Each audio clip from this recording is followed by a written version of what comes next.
report out today says it's putting pressure too on our mental health services. The report's been compiled by the NHS Confederation. It warns there's a risk some people won't be able to get the treatment they need because of pressure on the system caused by what's happened over the last few months. Sean Duggan is Chief Executive of the NHS Confederation Mental Health Network. Sean, thanks for joining us this morning. What impact has COVID-19 had on our mental health services and why? Good morning, and thanks for having me on. The impact has been, it's a little bit complicated because initially from the pandemic, there was a reduction in referrals. People were less inclined to go and seek help and advice and support and go into the services.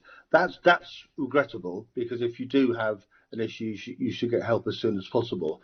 So there was a while where the referrals had been reduced, but now the demand is increasing. We're going back to pre-COVID levels. And the reason why we wrote this report is that it's been important to look at the COVID-19 from a physical point of view and put the focus on the hospitals to make sure the NHS was ready for it.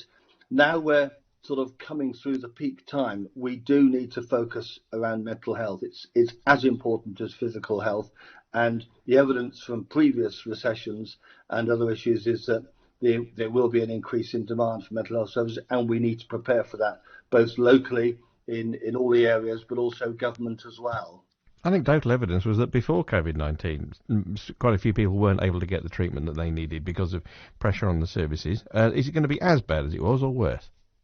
So you're right. I mean, the background to this is that mental health services have been underinvested for years. And that takes a long time to put right. Successive recent governments are starting to put some money into it. And we've got a long-term investment now for health, which includes mental health. Your listeners will know that mental health is really a government priority now, thankfully at long last. But the problem with that is, if that's the history, it takes a lot of time to put right. So in services like child and adolescent mental health care and some inpatient services, they're under pressure, and they were before COVID. One area that's a problem was the workforce. Difficulties in getting the numbers of nurses, doctors, and psychologists and support staff. What COVID has done is a lot of our services are done digitally and online now. Now that's been a really good thing, but there are some people that get left behind because they don't have the right applications, etc. We need to watch for that. And what it's also done is the NHS cannot do this. Cannot provide the mental health services on their own. That really is key. They need to do it alongside primary care and the voluntary sector and charities. And what COVID has done is pulled us all together in a very constructive way. So we're getting ready for this rising demand, and we will cope with it. But the report is to say, look, we all need to be alert to it. What is it, Sean, about what we've been through over the last 4 or 5 months that has made some people's mental health worse? Is there a link between what we've had to endure and how some people have dealt with it, or not?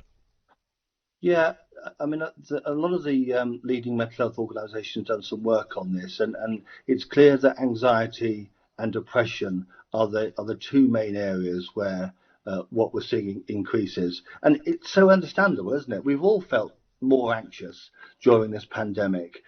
It's getting the reason why we're bringing out the report is that we need to be alert, all of us individually and society, because once we start feeling the effects of the recession and have job insecurity and budgets are tighter, family budgets are tighter, that puts more anxiety and it can lead to depression. So we've got to make sure that individually and family-wise we look after each other on that, but also the services are ready for that. I think there's a fear as well of the pandemic.